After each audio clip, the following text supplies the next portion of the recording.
Hi hello అందరికీ నమస్కారం. Welcome to our channel ప్రేమ యుద్ధం ఎపిసోడ్ 9. అలా ఇంట్లో నుండి బయటకు వచ్చిన అర్చన రోడ్డు మీద నడుస్తూ, చూసారా ఉదయ్ సార్, మా పిన్ని నా గురించి ఎలా మాట్లాడుతుందో. అందుకే నేను మీరు చెప్పిన పని చేయడానికి ఒప్పుకోలేదు. ఆ ఆదిత్యతో ప్రేమగా మాట్లాడుతూ కలిసినప్పుడల్లా ఫొటోస్ దిగాలి అని చెప్పారు. అతన్ని పీకల్లోతూ ప్రేమలో దించి తర్వాత బ్రేకప్ చెప్పి ఆ ఫొటోస్ మీడియాకి ఇచ్చి అతను నన్ను మోసం చేశాడు అని అతని పరువు తీయాలి అనుకున్నారు. ఇప్పుడు మీ ప్లాన్ రివర్స్లో మన ఇద్దరికీ తగిలింది. అందుకే ఎప్పుడూ ఎవ్వరి గురించి తప్పుగా అనుకోకూడదు, బాధ పెట్టాలి అని చూడకూడదు.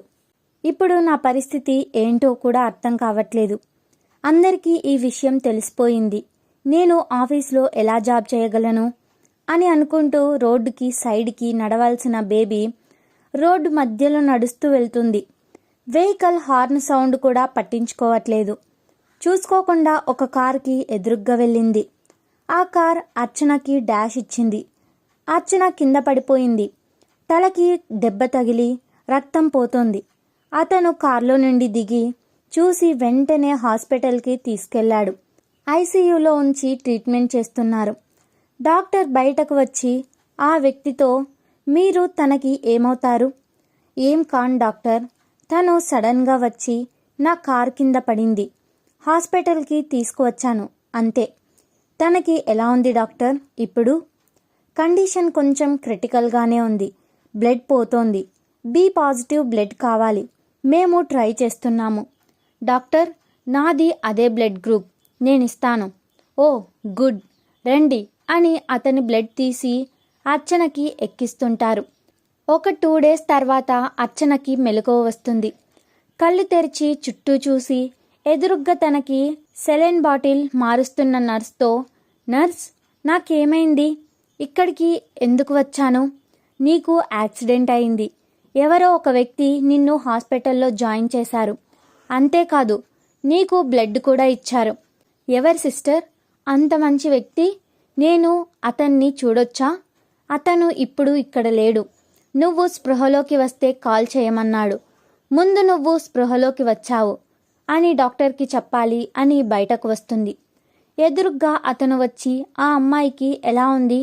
హో మీరా, ఆ అమ్మాయి స్పృహలోకి వచ్చింది. డాక్టర్ని తీసుకువస్తాను. చెక్ చేసిన తర్వాత వెళ్ళి చూడొచ్చు. కాసేపు వెయిట్ చేయండి. డాక్టర్ వచ్చి అంతా బాగానే ఉంది, షీఈస్ ఫైన్, మీరు వెళ్ళి చూడొచ్చు. Okay doctor.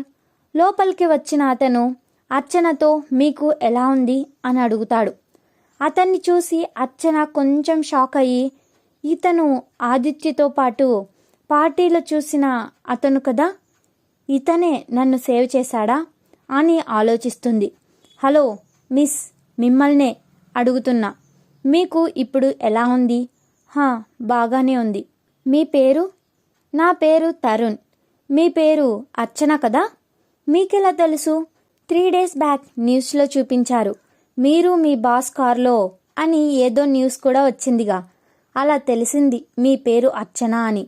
అయినా మిమ్మల్ని చూస్తుంటే అలా అనిపించడం లేదు.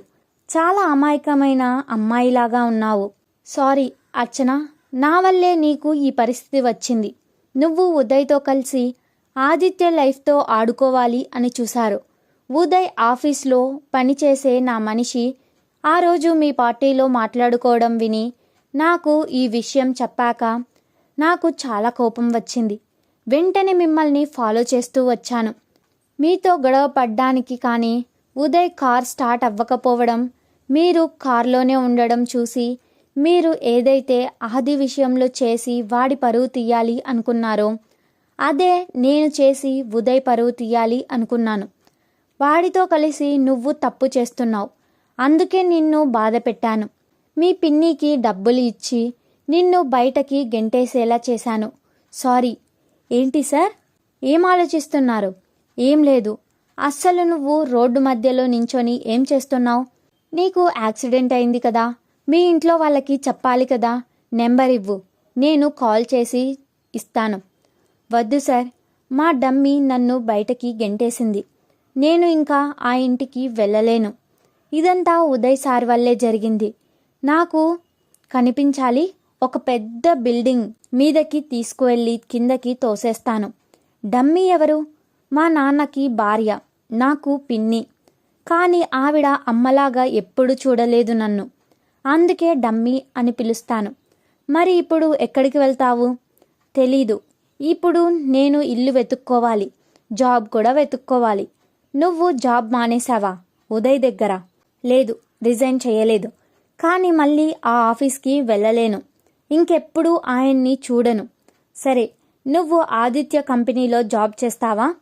వాడు నా ఫ్రెండ్. వాడి దగ్గర జాబ్ చేస్తావా? చెయ్యను. అతను అంటే మా సార్కి నచ్చదు.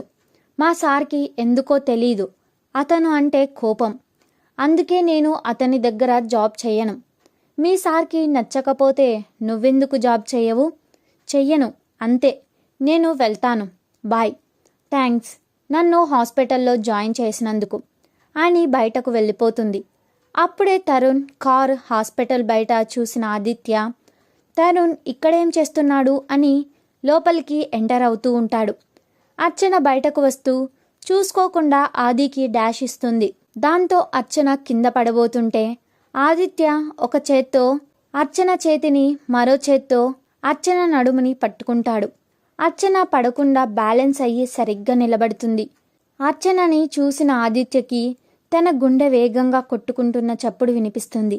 ఇదేంటి, ఈ అమ్మాయిని చూసి నా గుండె ఇలా కొట్టుకుంటుంది? చూడ్డానికి చాలా బాగుంది. ఆ కళ్ళు ఎంత బాగున్నాయో. ఆ కళ్ళల్లో ఏదో మ్యాజిక్ ఉంది. ఎవ్వరైనా ఇట్టే పడిపోతారు అని తను అర్చననే చూస్తూ ఉంటాడు. అర్చన ఇబ్బందిగా ఫీల్ అయ్యి, హలో, నా చెయ్యి వదలండి అంటుంది. ఆ మాట వినగానే ఆదిత్య అర్చన చేతిని వదిలేస్తాడు. అంతే, ఇంకా అక్కడ ఒక్క నిమిషం కూడా ఉండకుండా పరిగెత్తి వెళ్ళిపోతుంది. వెళ్తున్న అర్చనను చూసి, చూడగానే నచ్చేశావు, ఐ లవ్ యూ అని అంటాడు. వెనకాల ఉన్న తరుణ్ వాళ్ళు డాష్ ఇచ్చుకోవడం చూసి అక్కడే ఆగిపోతాడు. ఆదిత్య చెప్పిన మాటలు విని ఆదిత్య దగ్గరికి వస్తాడు. అయ్యయ్యో, ఏంటి అలా చూస్తున్నాడు? ఎప్పుడు అమ్మాయిలను చూడనట్లు. అయినా మనకెందుకు, మనకి ఇప్పుడు చాలా పనులు ఉన్నాయి. Story continuous. Please share your opinion on this story. Subscribe to our channel. Thanks for watching.